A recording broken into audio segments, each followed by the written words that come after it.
Olá! Seja muito bem-vindo ou bem-vinda a mais um episódio da Vida Secreta dos Outros Casais. Como é que vocês estão? Por aqui está tudo ok. Tive este fim de semana um fim de semana super tranquilo. Foi talvez neste último mês o fim de semana mais tranquilo, porque tenho tido, como vocês sabem, eu venho sempre aqui contar algumas coisas sobre os meus fins de semana. Tenho tido fins de semana muito preenchidos, com muitas coisas a acontecer, e obviamente que isso também me deixa muito feliz. Mas este fim de semana ter sido um fim de semana de descanso foi maravilhoso, porque eu estava mesmo a precisar de recolher um bocadinho e descansar e apanhar sol acima de tudo. Temos tido dias de sol maravilhosos, eu estou tão feliz. Aliás, eu até vou deixar aqui este parênteses.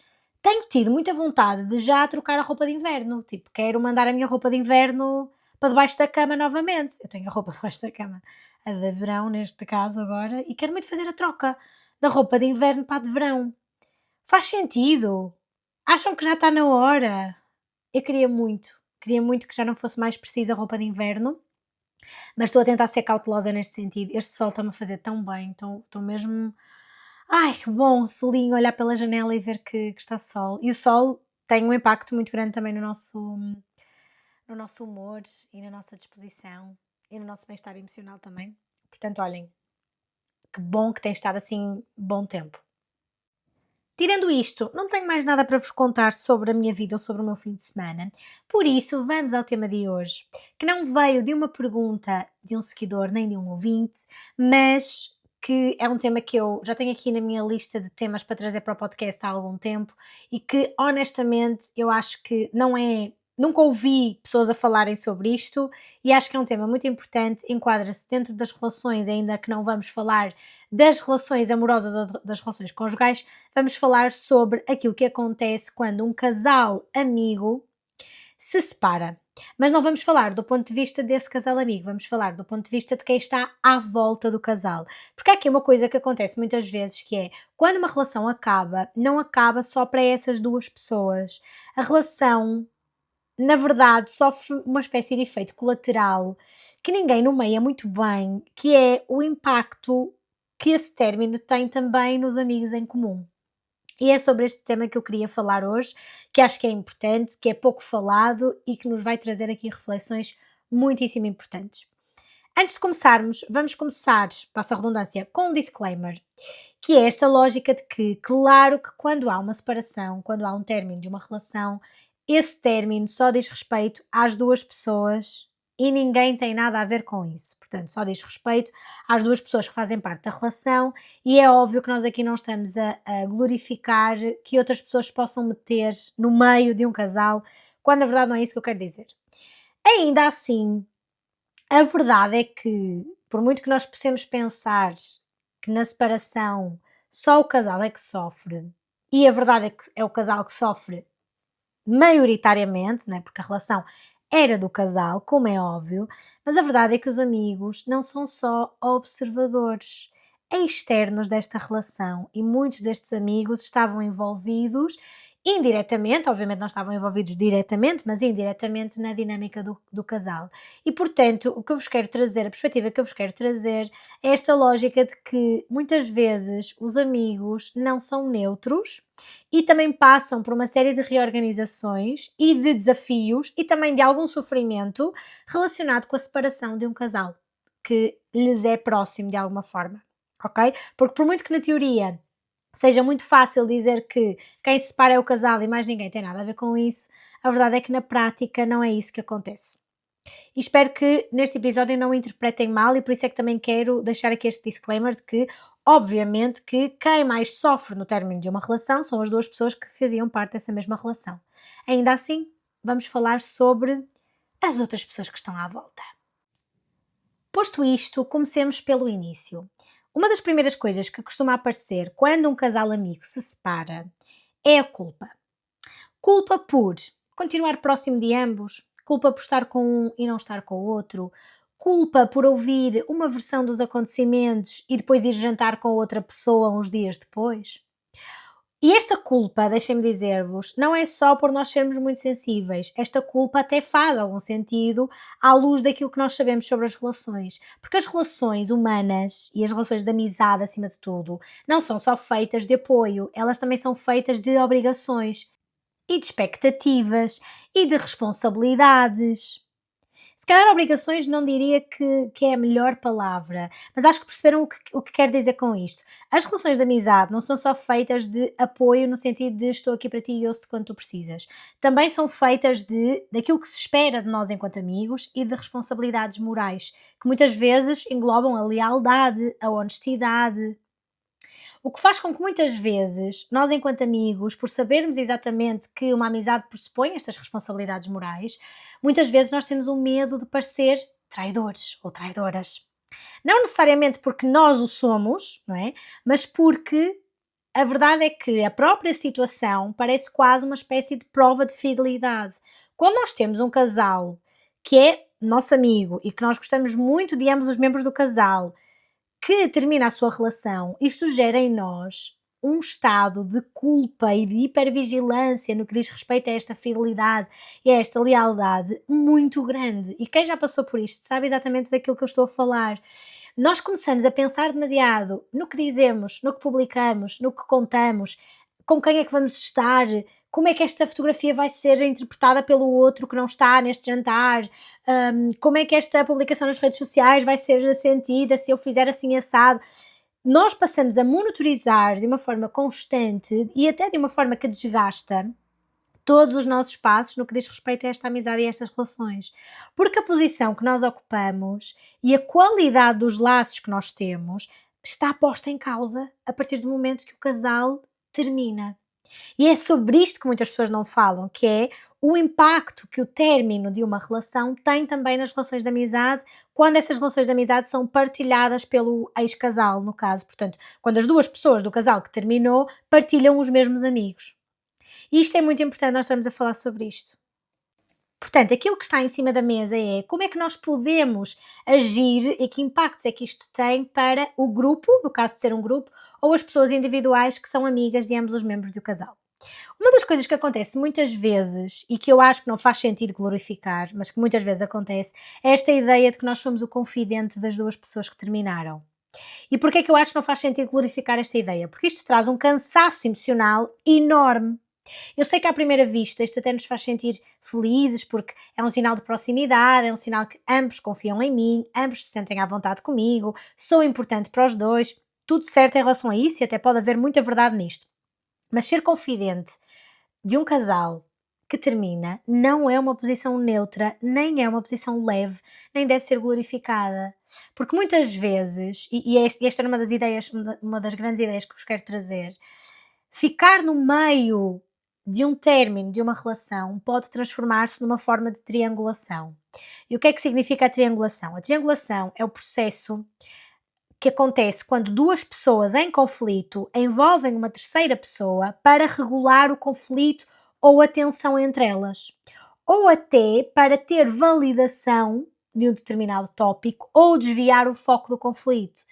Uma coisa que, na verdade, nós tentamos evitar ao máximo que aconteça em terapia de casal. O terapeuta de casal evita ao máximo que a triangulação aconteça dentro da relação de terapia de casal. Que é o quê? Tentamos sempre que a terapia de casal não seja o lugar em que as pessoas vão procurar validação para um determinado tema, ou regular a tensão, ou ter razão, não é? Do género, o terapeuta disse-me que eu tinha razão. Isso não acontece. Mas nas amizades é muito mais difícil nós termos mãozinha nesta triangulação, porque há um envolvimento emocional, em primeiro lugar, não é? Os amigos estão envolvidos emocionalmente e, portanto, é muito difícil não se deixar levar por esta tentativa de mediação, não é? E de dizer, diz-me quem tem razão, valida o meu ponto, vamos desviar aqui a atenção daquilo que importa, e, obviamente, porque os amigos também não têm informação em relações, não é? Em psicologia, para conseguir fazer este entendimento. E, portanto, há um risco muito grande de, quando um amigo é puxado para ouvir, validar, confirmar uma determinada informação, às vezes até confirmar a dor, ou até implicitamente escolher entre os dois membros do casal, deixa de estar lá só para apoiar e passa a ser usado como gestor da relação. E isto não é nada saudável e nós precisamos mesmo de estar atentos a esta questão da triangulação. Depois, há aqui outra coisa que eu também vos queria trazer, que é os amigos sentirem muita impotência em relação ao tema. Porque quando os amigos ficam no meio desta relação, na verdade, raramente têm o poder real para a resolver. Muitas vezes até fazem pior. E carregam consigo a responsabilidade do futuro desta relação. E eu sei que não é esse o objetivo. Atenção, eu sei que não é este o objetivo, mas muitas vezes aquilo que acontece é o meu envolvimento faz com que, eventualmente, esta relação possa deteriorar-se ainda mais ou, pelo contrário, resolver-se pela melhor forma. E isto é muito difícil de controlar porque a verdade é que, enquanto amigos, nós queremos ajudar, nós queremos ser justos, não queremos falhar com ninguém. Mas a verdade é que se torna muito cansativo porque qualquer movimento que nós façamos pode efetivamente frustrar uma das pessoas que nós amamos, não é? Que são os nossos amigos. E portanto, uma das coisas que eu vos queria trazer era exatamente isto: este desencontro entre a responsabilidade que nós sentimos em levar a cabo esta mediação e ao mesmo tempo o controlo real que nós temos sobre esta relação, que não é nenhum, nós não temos nenhum controlo sobre isto, e isto é terreno fértil para muito stress, muita ansiedade e muitas vezes até algum afastamento. E é por isso que, em vez de maior proximidade, algumas relações começam a retrair-se depois de uma separação. Porque de repente nós estamos com a nossa amiga e a nossa amiga está sempre a perguntar: Mas tu ainda falas com ele ou com ela? Eu não percebo como é que tu podes estar com ela depois disto. Eu preciso de saber de que lado é que tu estás. Sabem? Às vezes são os próprios membros do casal, ou ex-casal, no caso, que puxam os amigos para dentro desta dinâmica. Estas formas que estou aqui a dar exemplos são formas muito diretas, mas também podem acontecer de formas mais subtis. Comentários, meios irónicos. Ai, tu agora só queres saber dela ou dele. O silêncio também, portanto, não falar sobre o assunto, desaparecer da nossa vida, mudanças de atitude. Quando muitas vezes este amigo ou amiga se retira emocionalmente, fica mais frio, mais distante, por perceber que nós mantemos alguma proximidade com a outra pessoa. E isto acontece porque depois de uma separação há uma necessidade muito forte de validação social da nossa própria narrativa. Quando nós terminamos uma relação, nós procuramos fazer sentido do que aconteceu, nós procuramos proteger a nossa autoestima, integrar na nossa história o fim desta relação. E uma das formas mais rápidas de fazer isto é através da validação dos outros, da validação externa. E é por isso que nós procuramos tanto nos outros esta mediação e ao mesmo tempo ficamos tão magoados e tão sentidos quando os outros também fazem parte desta procura de validação por parte do nosso ex ou da nossa ex. Faz sentido isto?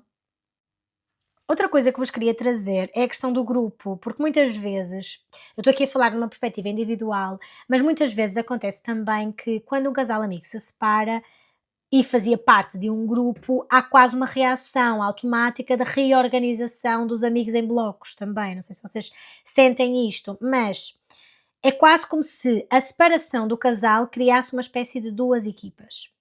Isto é interessante porquê? Porque muitas vezes isto não é dito de forma explícita, mas toda a gente sente esta questão no ar, que é: e agora de que lado é que eu fico? Como é que nós nos vamos dividir? Como é que nos posicionamos? Há uma teoria, que é a teoria da identidade social, que mostra precisamente que nós, enquanto sociedade, organizamos muito da nossa vida através da pertença. Através de quem é que é dos nossos, quem é que faz parte do meu círculo, quem é que protege a coesão deste grupo, quem é que não protege, quem é que ameaça a coesão do grupo. E nós fazemos isto em tudo, é o meu grupo no CrossFit, o meu grupo no clube de leitura, o meu grupo na escola, o meu grupo no trabalho, nós organizamos em grupo. Isto é uma coisa que nós observamos em todo o lado, para qualquer lado que nós vamos, e principalmente quanto maior for o grupo, nós até conseguimos perceber que dentro de grandes grupos existem pequenos grupos a ser formados. Portanto, nós precisamos dessa coesão. E muitas vezes precisamos de saber quem é que contribui para essa coesão e quem é que vai contribuir para a ruptura do grupo.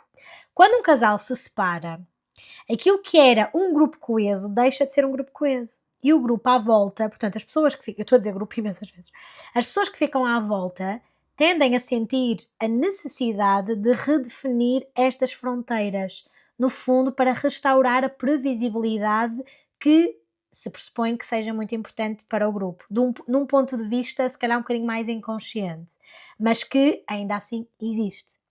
Ou seja, muitas vezes este nosso impulso para escolher um lado, e era isto que eu vos queria trazer, não existe conscientemente, não vou dizer que é sempre, às vezes é consciente, mas muitas vezes não é consciente, é quase como se fosse um reflexo desta nossa necessidade de reduzir a ambiguidade, de reduzir a incerteza. E isto não é necessariamente sinal de imaturidade ou sinal de que estamos a ser dramáticos. Os grupos não gostam de zonas cinzentas, não gostam da incerteza, sobretudo quando existe tensão entre alguns dos membros, no caso o ex-casal. Portanto, a incerteza deixa as pessoas desconfortáveis. As pessoas não gostam de estar na incerteza, não gostam de estar no conflito. E, portanto, se não sei muito bem como me posicionar, se não sei muito bem lidar com este desconforto, eu vou escolher um lado. Porque esse lado permite-me redefinir fronteiras e restaurar uma certa previsibilidade, nem que eu tenha que encurtar o grupo. Mas esta nossa ideia de escolher lados conflitua muito com aquilo que falávamos há pouco da lealdade. Portanto, na verdade, os amigos ficam num dilema interno muito grande e numa dissonância cognitiva, que também já falamos muito neste podcast, muito grande, que é esta nossa necessidade de trazer tranquilidade ao grupo, encurtar o grupo para que ele seja previsível e tranquilo, e ao mesmo tempo a nossa lealdade para com todos os membros do grupo e das amizades que estabelecemos. E a lealdade é também uma componente importantíssima para nós enquanto seres humanos. Na verdade, é uma categoria moral que funciona como uma base através da qual nós não só avaliamos o comportamento dos outros, como também os nossos, e, sobretudo, avaliamos quem somos dentro do grupo. Isto ajuda a explicar porque é que nestas situações muitas pessoas escolhem manter a relação com ambos os membros do casal e outras escolhem não o fazer. Qual é que é o problema daquilo que estamos a falar? O problema é que esta leitura que nós estamos aqui a fazer é uma leitura demasiado simplista, que simplifica demasiado aquilo que na prática é muito mais complexo do que isto. Porque a maior parte das separações não tem inocentes ou culpados.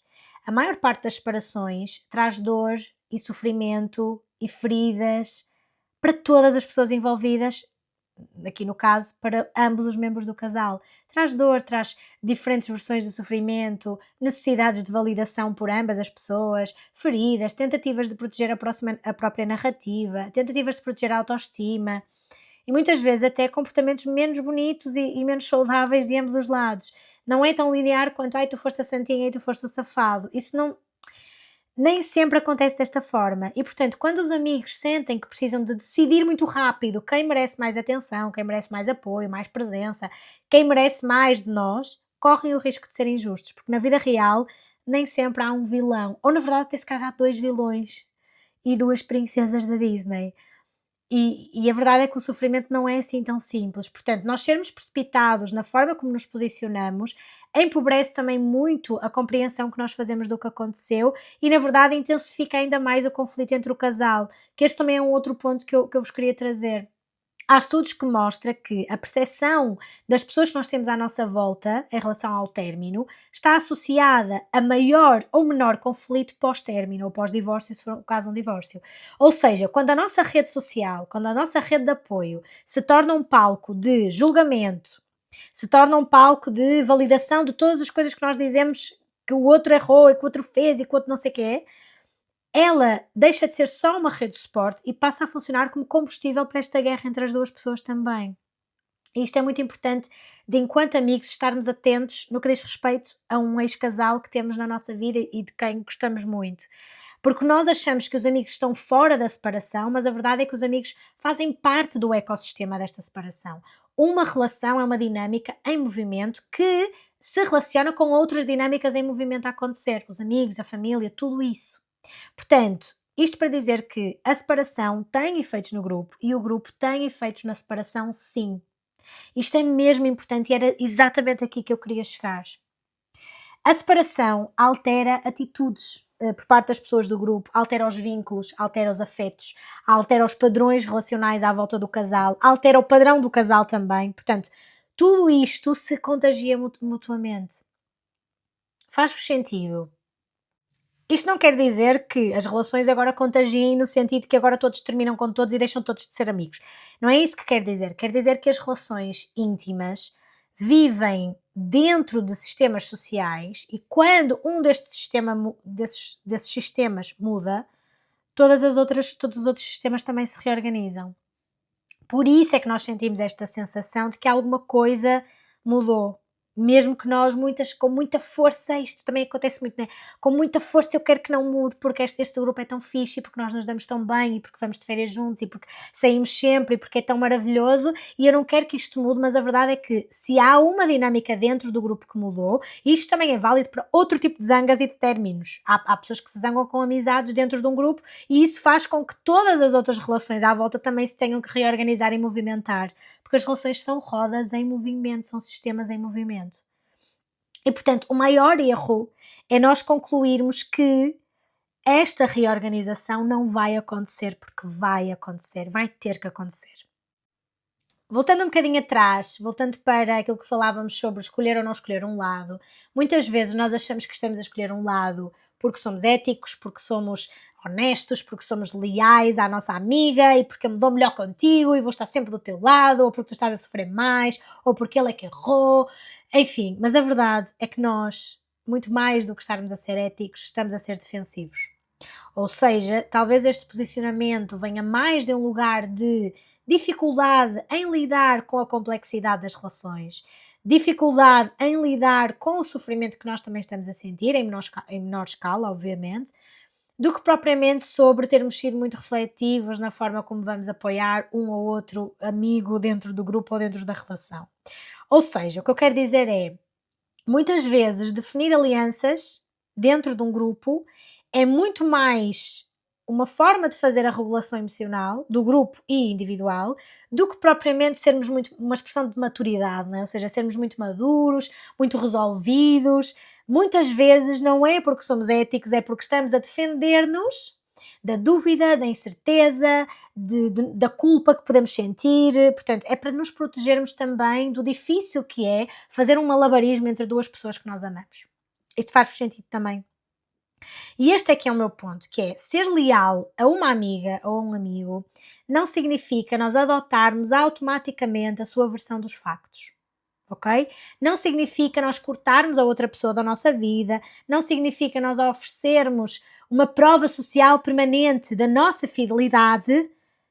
Portanto, lealdade pode significar muita coisa. Pode ser estar disponível, validar a dor do outro, respeitar os seus limites, mas também não alimentar o conflito. Não necessariamente cortar relações com a outra pessoa. Pode ser nós dizermos, por exemplo, eu estou contigo no teu sofrimento, sem necessariamente dizermos tu tens razão em tudo, a outra pessoa é terrível. Até porque, e para efeitos deste episódio, nós estamos a falar de relações que não terminaram de uma forma absolutamente terrível. Não é? Estamos a falar de relações que terminaram com o respeito e com o entendimento de duas pessoas adultas e que se respeitam como tal. Portanto, para efeitos deste episódio é disso que estamos a falar. Obviamente que depois existem nuances dentro daquilo que poderia ser o término de uma relação e o envolvimento dos amigos. Mas isto tudo para dizer que nem sempre tomar uma posição e escolher um lado é a resposta mais ética, às vezes é só defensiva, e o contrário também é verdade. Nem sempre ficar no meio, ficar no neutro, nem sempre ficar na neutralidade é também a resposta mais ética e a resposta mais justa e leal. Há casos em que escolher um lado não só faz sentido, como pode ser necessário. Às vezes, escolher um lado é a única opção válida. Um não posicionamento é um posicionamento. E quando nós falamos em situações de violência psicológica, violência física, violência sexual, coerção, controlo, intimidação, humilhação, manipulação, tudo acabado em ão, não são só conflitos de casal. Nestes casos, nós ficarmos neutros é ser cúmplice. Portanto, avançando e voltando um bocadinho mais ao tópico, talvez não seja sobre escolher um lado, mas antes percebermos quem é que realmente está a pedir o nosso posicionamento. E o que é que efetivamente está a pedir o nosso posicionamento? É a nossa ética? É a segurança de alguém? Alguém está em perigo? É a minha dificuldade em tolerar esta incerteza e esta ambiguidade? É por isso que eu me quero posicionar? Isto também é importante perceber. Eu quero posicionar-me porque estou a ser pressionada pelo grupo? O grupo pede-me que eu tome uma posição? É porque eu tenho medo de ser vista como desleal e, portanto, quero posicionar-me? E estas perguntas mudam tudo, porque isto obriga-nos a sair daquilo que é automático e a entrar nas reflexões que importam. Eu quero efetivamente posicionar-me e, se sim, de que forma é que eu me quero posicionar? Porque muitas vezes, malta, vou ser polémica agora, muitas vezes a ausência de posicionamento está a sinalizar um posicionamento que nós achamos que não vai ser bem recebido. Por exemplo, vamos a exemplos que é para percebermos bem do que é que estamos aqui a falar. Muitas vezes eu quero manter-me neutra, porque na verdade eu quero posicionar-me a favor da pessoa que eu conheço há menos tempo. Isto muitas vezes é uma questão que é, eu tenho uma amiga de muitos anos, sei lá, tenho a minha amiga há 20 anos e ela namora há 10, não é? E eu não conheço o namorado dela há tantos anos como a conheço a ela, mas de alguma forma desenvolvi uma amizade mais próxima com ele. E eu não quero posicionar-me porque, na verdade, eu não quero perder a amizade dele. Isto é um posicionamento. De alguma forma. Pode não ser um posicionamento no sentido de eu não quero, eu quero deixar de ser amiga da minha amiga. Pode não ser esse o posicionamento. Mas o posicionamento, este posicionamento também é um posicionamento de alguma forma. Significa que eu não quero deixar de ser amiga desta pessoa, deste amigo. E isso também é válido e também precisamos de olhar para isso. Porque é que está a ser difícil posicionar-me? O que é que está na base deste meu posicionamento neutro, ou no caso do meu posicionamento não neutro também. Portanto, nós percebermos de facto quais é que são as nossas intenções mais profundas. Isto é mesmo importante nós pensarmos, para sermos mais honestos connosco e mais honestos com os outros também. Outra coisa que vos queria trazer também e que me parece muito importante é a questão logística. Porque quando um casal termina e quando esse casal faz parte de um grupo, há toda uma logística que se complica bastante. Coisas que aparentemente eram banais, como um jantar, um aniversário, um fim de semana fora, passam a implicar decisões muito importantes como quem é que é convidado, será que dá para estarem os dois, será que alguém vai deixar de ir se o outro estiver, será que fazemos dois eventos, será que alternamos? E de repente entra aqui uma outra dimensão que nós muitas vezes ignoramos, que é a sensação de perda que os amigos também experienciam. Porque quando um casal termina, não perdemos só duas pessoas enquanto casal que faziam parte deste grupo. Nós perdemos uma forma específica de estar em grupo. Nós perdemos um jantar onde os dois estavam. Nós perdemos as piadas internas que só se faziam naquele contexto. Nós perdemos uma dinâmica que era mais do que agora é. E é isto que nós podemos chamar de perda secundária, que é esta lógica de que as separações implicam frequentemente perdas múltiplas, não só a perda da pessoa, mas perda de rotinas, perda de papéis, perda de identidade, perda do grupo em que estavam inseridos, ou pelo menos do grupo da forma como o conhecíamos, e mesmo quem está fora desta relação também experiencia de alguma forma uma espécie de um luto desta mesma estrutura grupal ou estrutura relacional. Portanto, quanto mais difícil é esta logística de como é que nós agora nos vamos juntar todos, mais decisões há para tomar, mais variáveis há a considerar, mais conflitos para evitar também, e isto muitas vezes leva a uma coisa que é muito comum também nos seres humanos, que é o evitamento. Portanto, se uma coisa é muito difícil, se uma coisa é muito dolorosa, se uma coisa dá muitas dores de cabeça, o grupo vai começar a reorganizar-se e quem sabe até a dissolver-se. E este é um ponto muito importante que nós muitas vezes até desvalorizamos, que é esta lógica de os amigos também fazem o luto desta relação. Quando um casal amigo se separa, os amigos também perdem alguma coisa. Obviamente que não há um termo oficial para isto, não há um rótulo para este luto, não há uma linguagem para isto, né? E por isso, como ela não chega a ser reconhecida e aquilo que não é reconhecido não é processado, muitas vezes muitas pessoas ficam com estes pequenos micro sofrimentos dentro de si sem processamento. E por isso é que nós precisamos de dar atenção a isto, porque estas microperdas, não é? Ou seja, na verdade os amigos não perderam necessariamente nenhuma das pessoas, mas perderam o nós que existia dentro do grupo e o nós que existia com elas, e isto implica um luto, mesmo que ninguém à nossa volta reconheça isso. E é exatamente por nós não reconhecermos este luto, por nós não nos permitirmos sentir este luto e ficar tristes e quem sabe até ultrapassar, não é, esta tristeza, que muitas vezes caímos nesta injustiça de forçar 2 pessoas a estar juntas quando elas não querem estar juntas, nem faz sentido estar juntas, forçar uma neutralidade que também não faz sentido em determinados momentos. Eu estou a ser neutra porquê? Porque eu estou a agarrar-me demasiado a um grupo que já não existe. Eu estou a agarrar-me demasiado a um momento da minha vida que já passou, que já não existe. As férias que nós fazíamos juntos, os jantares de aniversários não vão ser iguais e está tudo bem que não sejam iguais, porque a verdade é que quando uma relação termina, muita coisa precisa de reorganização, inclusive as amizades e os grupos que ficam. E, portanto, às vezes caímos no erro de ser injustos e de não nos posicionarmos, ou até de nos posicionarmos também de determinada forma, porque nós não queremos perder aquilo que nos custa perder. E não queremos fazer a luta do que precisa de ser feito.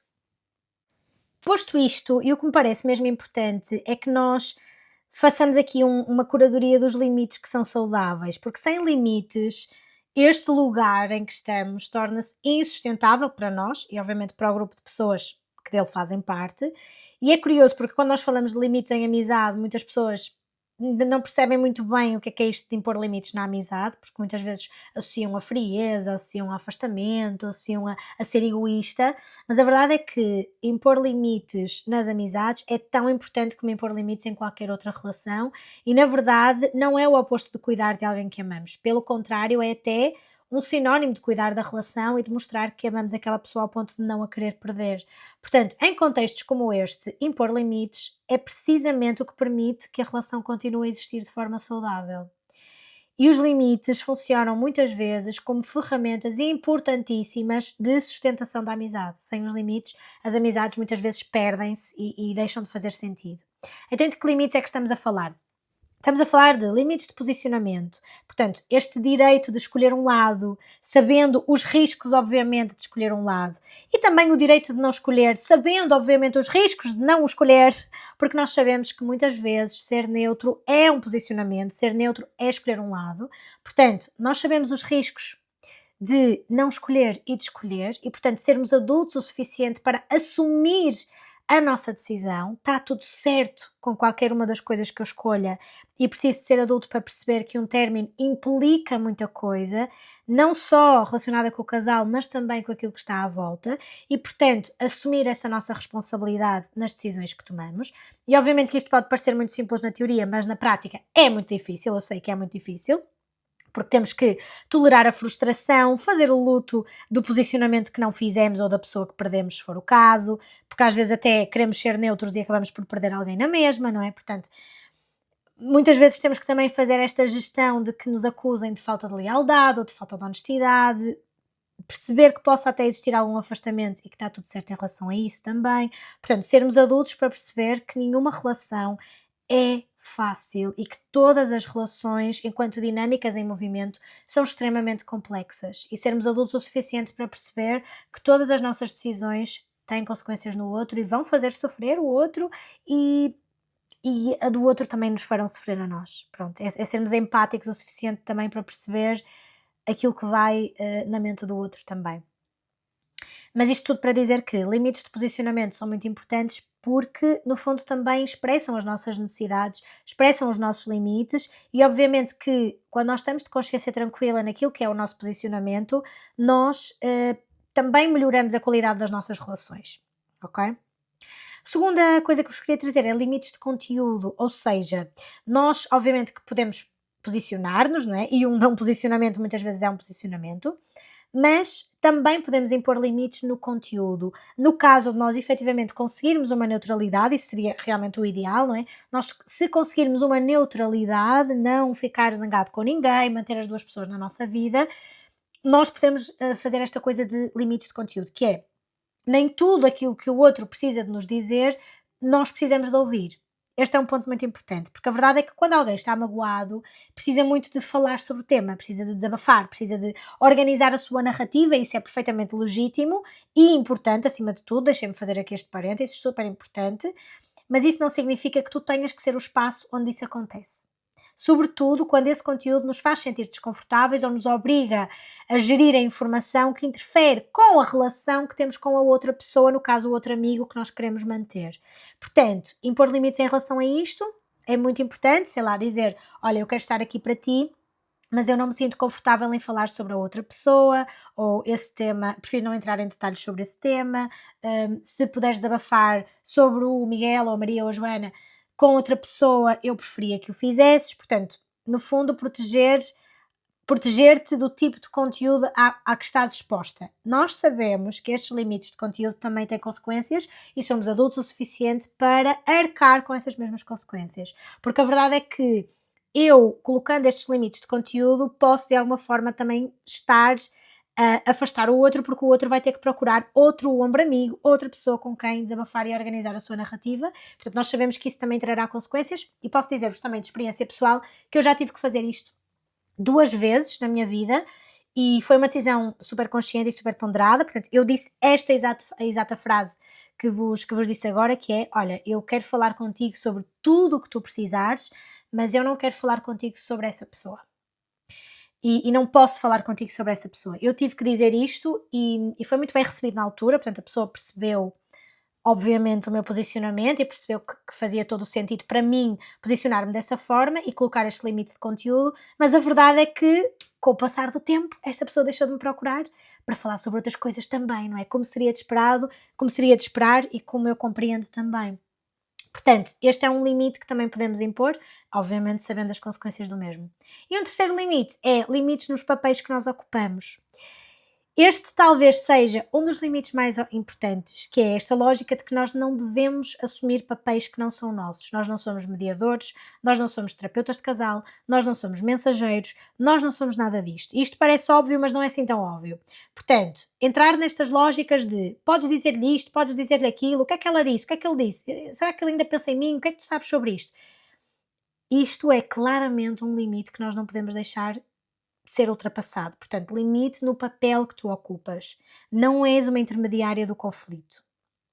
Eu sei que esta situação é muito difícil. Dizer-vos ainda, antes de terminarmos, que há aqui vários cenários possíveis. Ou de facto o grupo mantém-se exatamente igual, mas precisa de ter novas regras. Sem novas regras é muito difícil que o casal consiga seguir em frente e procurar novas formas de estar na vida, ultrapassar o término, viver novos finais felizes. Ou então, portanto, estas regras são muito importantes para isso, ou então há uma reconfiguração e o grupo vai se dissolver e dar origem a um novo grupo, talvez com as mesmas pessoas, talvez não. Este é provavelmente o cenário mais saudável. O grupo também evolui com as experiências partilhadas. Os grupos não são identidades fixas, são dinâmicas, como já falamos, e portanto é muito pouco provável que um grupo se possa manter igual quando uma das relações se dissolve desta forma, mas também não tem que se perder. O grupo transforma-se, adapta-se às exigências e muitas vezes redefine-se e está tudo bem em relação a isso. Portanto, o mais importante é nós não ficarmos agarrados a um grupo que já não existe e a uma altura da nossa vida e a uma the end of an era, não é? Tipo uma era que na verdade chegou ao fim e isto é algo que nós não controlamos e que vai acontecer muitas vezes ao longo da nossa vida e precisamos de ter esta força para fazer este luto também enquanto amigos e enquanto membros do grupo e deixar ir aquilo que na verdade já não existe, porque já não existe. Pronto, e dizer-vos também que o tempo tem um papel muito importante, ele não resolve tudo, obviamente, mas ajuda a curar algumas feridas. Quando nós temos um casal que se separa, um casal nosso amigo que se separa, o início tende a ser uma fase mais intensa, emocionalmente mais exigente, socialmente também, cognitivamente também.